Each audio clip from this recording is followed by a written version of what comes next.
Ooh, that's my best of the tournament so far. I'm like England, I'm going to get better as the tournament progresses.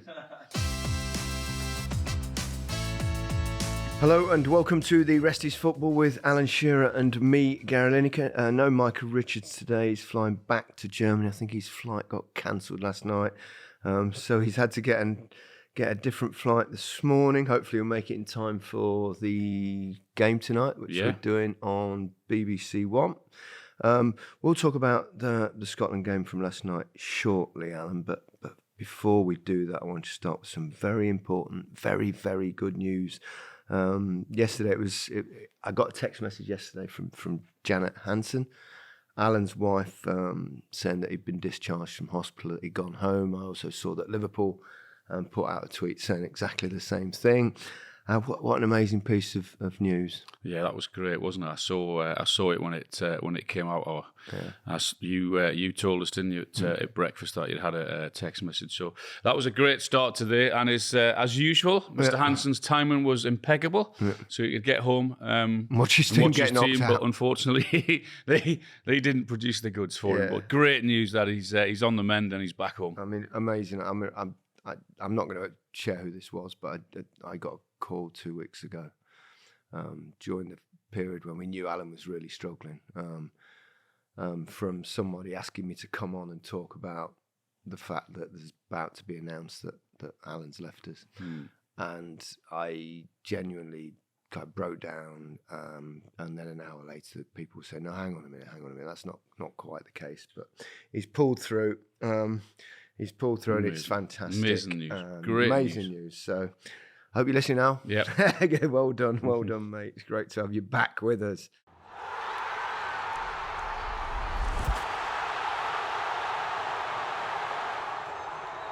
On to the Scotland game, Alan. You did it. You were there, weren't you, with Gabby and the team in the studio. God, the first half was a tough watch, wasn't it? Well, the second half was really until the last sort of 10 or 15 minutes when both teams just had to go for it. I think there was a lack of quality from both teams. No lack of effort. I don't think you can ever chuck that at any of the Scotland players, even the Hungary players. But from both teams, I thought both teams were really poor. Too many stray passes. Not enough quality in every position, I thought. And that's what's ultimately cost Scotland. I mean, so you get it and understand it when they go into the first game, and then they bounce back really well, don't they, against Switzerland? Yeah. After the battering against Germany. Should they have had a penalty, though, Alan? It looked it to me. Yeah, without doubt, I think...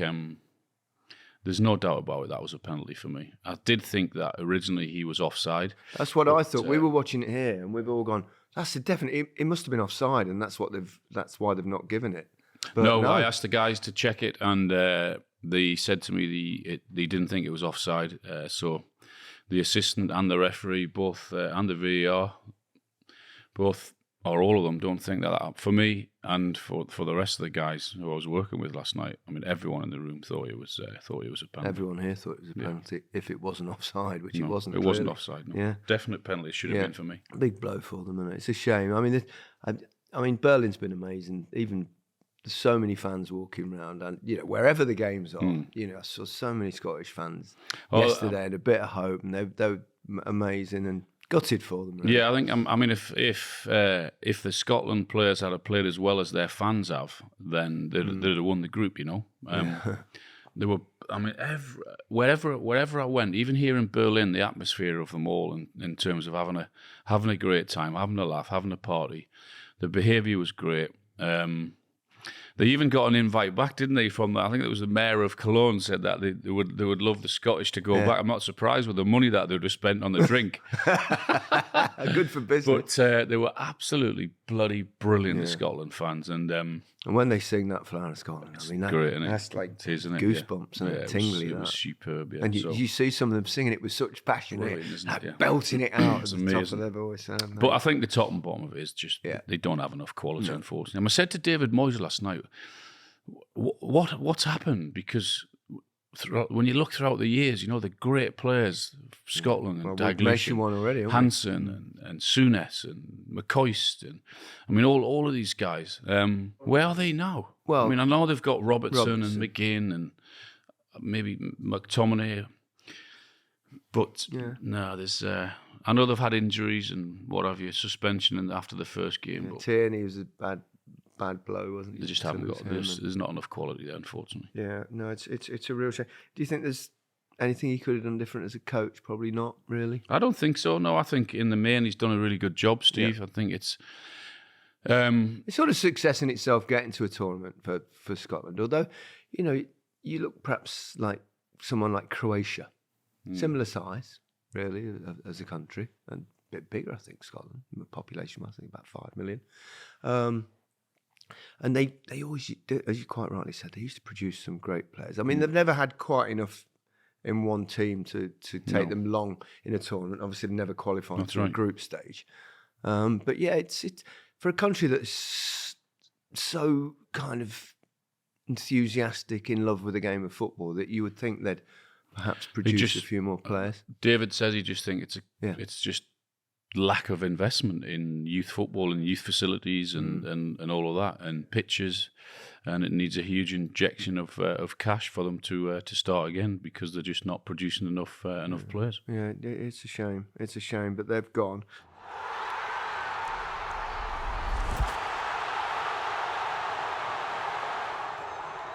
Germany obviously struggled a bit as well. Obviously, we were watching the other game. I haven't seen the Germany game, but they weren't going to win the group, were they? Until 92nd minute, Fulkrug scored again. Yeah, I didn't see any of that because obviously the games were on at exactly the same time. Yeah. 2 different studios. How did it work, Alan? Because I was given the Sunday off because Gabby does. What were you doing on your day off, by the way? Oh, right, okay. Well, I went out with producers here, Harry and John. I took them out for lunch. We went to Sir House, and because we had a couple of drinks and wanted a late lunch because they'd been to the zoo. The zoo? Been to the zoo. Harry loves animals. Really? And he's not 12. He's 30. But did you see? Was it a good zoo? Beautiful, he says. Beautiful. Was it really? It showed some images of like bears fighting, playing. I think they were playing, and he's like a 12-year-old when it comes to that kind of stuff. But so I didn't go to the zoo. I kind of chilled a bit, and then they met me at Soho House. And then we had a late lunch, and then we bumped into. Well, Wayne Rooney was having lunch with Gary Neville and Paul Stretford, Wayne's agent. And then Gary Neville left, and we joined him. And Dion Dublin arrived with two of his Brummie friends who were great.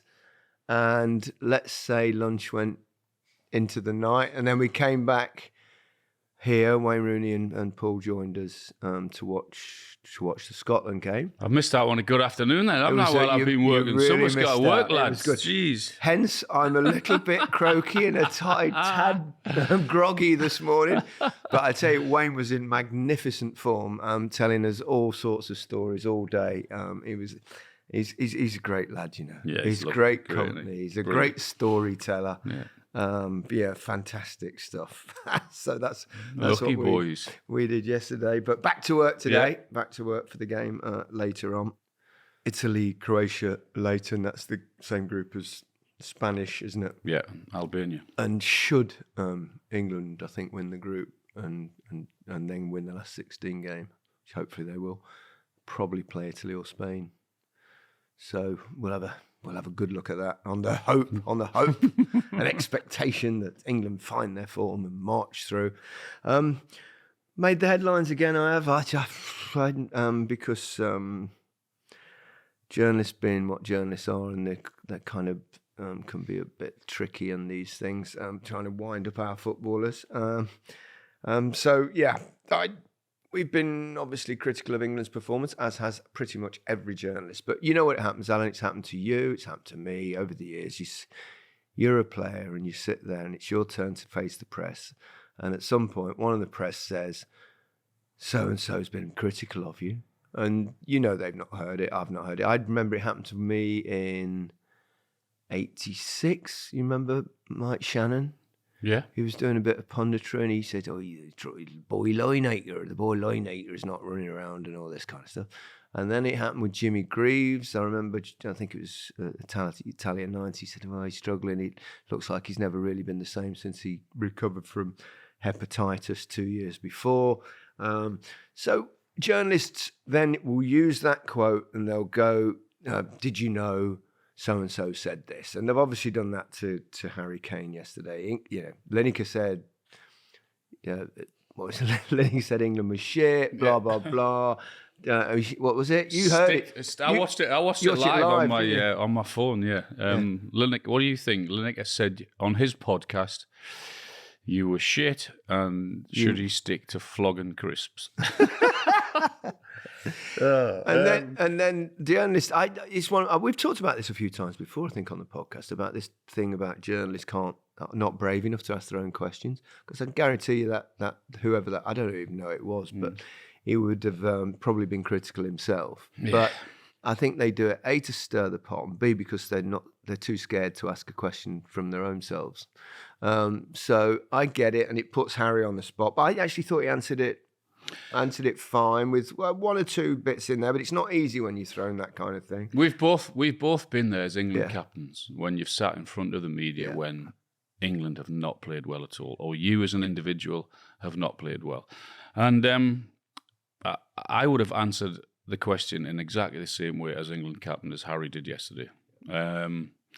He just said they're entitled to their opinion. I understand they also have a job to do, and we do. We have to tell it. And could you imagine if we went on and said, "Well, actually, I thought they played really well." No, exactly. We'd be lying for a start because they didn't play well, and Harry knows they didn't play well. And there was one bit there which I understand where he says, but they have a responsibility as being ex-England players, and they should know. They know what it's like.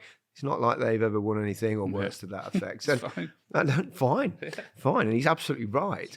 But I will say one thing. The last thing in the world we want to be is downbeat and critical. We want the England team to perform well on the pitch. The best punditry of all is when England play well and we're excited and we're enthusiastic about them. We're saying this performance was great, that performance is great. We don't want to be critical. But we have to be sometimes. We have to say, but we did it balanced as well. I think it's really important. We never get personal. No, of course not. And that's the key. I think we're always. Yeah, I mean, you said it might have been that word "shit" that was. Yeah, it might have been, but it was kind of. But it was the way I said it as well. Was basically, it was a poor performance. It was there was kind of lethargy or whatever, and and I think Micah said something about, I think we've run out of words about how they perform. I said, well, I mean, whatever words you say, whether you could just say, or expletives like shit. I mean, it was kind of that kind of context. But I understand that. I think the simple and easiest thing is, have England played well, or did they play well in that game against Denmark? No. We're terrible. No. So we have to say that. If England are brilliant, we'll say they're brilliant. That's just the way it is, isn't it? It's what it is though. Yeah. As a player, you always get the right to reply on the pitch. I remember being not critical of you, but doing an analysis on you once where I know you remember it. Yeah. About not going outside the width of the box and things.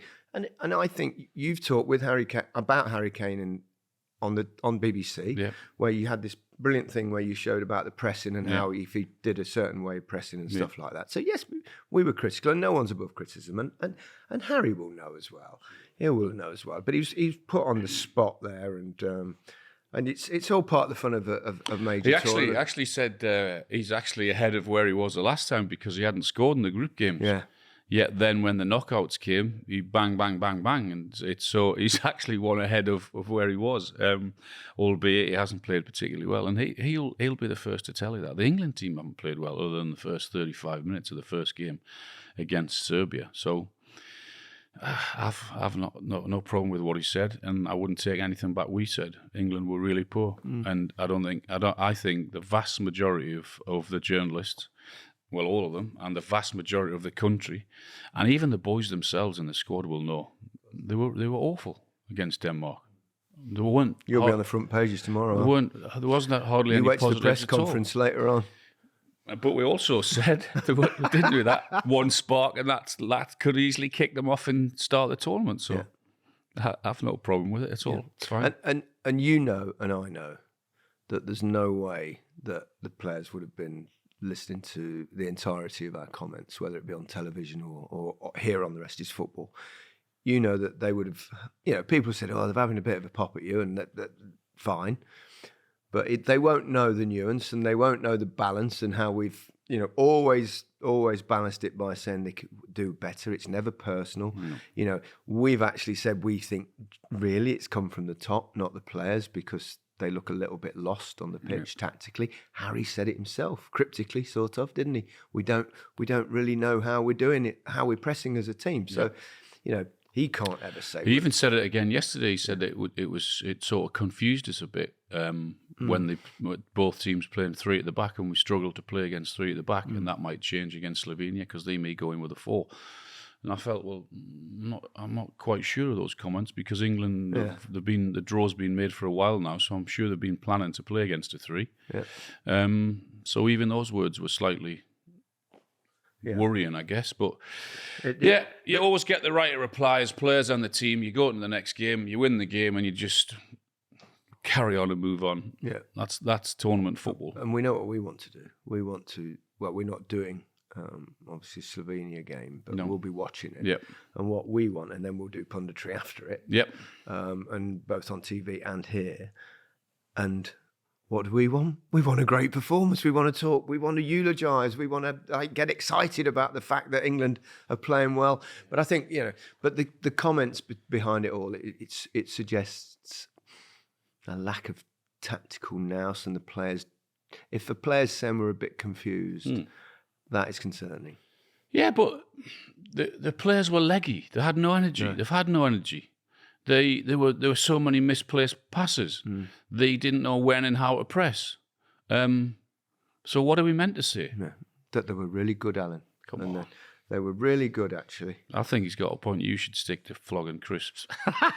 Well, I've eaten a few the last few days. And I've flogged crisps for 30 years, and it's been quite beneficial, to be perfectly honest. I'm not, and I'm going to say it. Walker's crisp. We were all in here, weren't we, the other night watching the Belgium game, and poor old Romelu Lukaku. I mean, well, they won the game, so it's not too painful for him. But he's now scored 3 goals, and each one ruled out by VAR. He is going to win the VAR Golden Boot. We should get one of those. Bring it in. Did you see the one? Did you see how tight it was? I mean, it was like a little toe, wasn't it? And like a quarter of an inch of his kneecap. I mean, I don't know. But even in the game before that, he had 2 goals. He had the handball one, didn't he? Where it flicked someone, so it made clearly no difference to the direction of the ball. Yeah. It was obviously accidental. It was an appalling decision, I felt, personally. And then he had another one that was off. It's like, whoa, how's your luck? And it follows on, doesn't it, from the World Cup when he had that game, which I think we've kind of made the analogy before about the comparisons with that dream, that like repetitive dream that you have as a striker, where you have a million chances about 2 yards out, can't get the damn thing over the line. But I felt for Romelu, but he was getting in positions to score, and hopefully, the goals. Hopefully that'll change. But you do wonder. You think, gee, I mean, come on. De Bruyne is still running around. Isn't he? Yeah, he did really well. I mean, they needed a performance. That group's really interesting now. I think they're all on 3 points. All on 3 points. So, It could be like that group of 4 years ago. 3 years ago. It's always confusing, isn't it, because of the COVID thing. With who was in it? There was it was Germany, Hungary, France, and who's the other one? Germany, Hungary, France, and Portugal. Where I think at one given stage in the last 10, 15 minutes of the game, every team were in a position to go through. Yeah. So it could end up, it might not. 2 teams might just win 3-0 and that'd be it.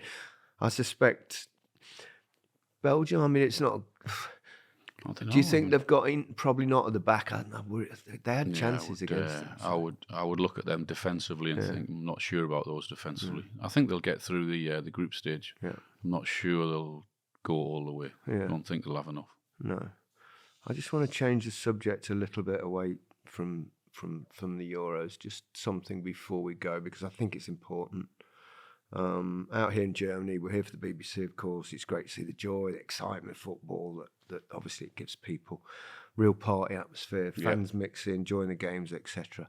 And we all know that's what football can do, and it brings people together and communities together. And the way people have mixed it has been amazing. I think it's really troubling to hear about I don't know whether you're aware of it, I am. Precarious Southend. situation Southend United found themselves in. Actually, one of the big wigs at the Beeb, Biggers, Bigwig, Phil Bigwood, he's a massive Southend fan. And I mean, he's seriously worried about the future of the club. And it is, I understand, a very critical week. I think there's no negotiations are ongoing with the council, the current chairman, and the consortium wishing to take over. But with the club back in court this week, facing another winding up order, I just really hope that those involved can compromise, because that's what we want. Conclude the negotiations and ensure that we don't lose another football club from our game. And it's a big club, Southend. Huge, yeah. National League level, a club with well over 100 years of history. Well, what it's I've like played to at Roots people Hall. of that community and all of that. Yeah. How much the club means to them. So I lost there actually. I think it was Spurs when I was there in the late 80s. I know we know football's a business, and of course all businesses need money to survive. But I just really hope that those involved can find a solution for the greater good. Southend United matters so much to so many people in the city, further afield. Some players I've seen trying to rally the thing. Stan Collymore, for one, obviously he played there. Yeah, I hope so. I just said it's like for the people of that community for so long, and means so much to them. So I desperately hope they get it sorted out this week. Yeah, if a deal can be done, imagine the feel-good factor around the place and the lift it will give, every supporter. I know it's been a trouble few years for the club at a time when things aren't great for many people, but I really, really do hope that a solution can be found. It's complicated, but fingers crossed, all parties involved can find a way, and a little bit of what I'm enjoying at the Euros can make its way to South East Essex. Hopefully, fingers crossed. Yeah, fingers crossed. Sort it out, please. Every Southend fan. Let's leave it there. Alan, thank you very much. Goodbye from me. Goodbye from me.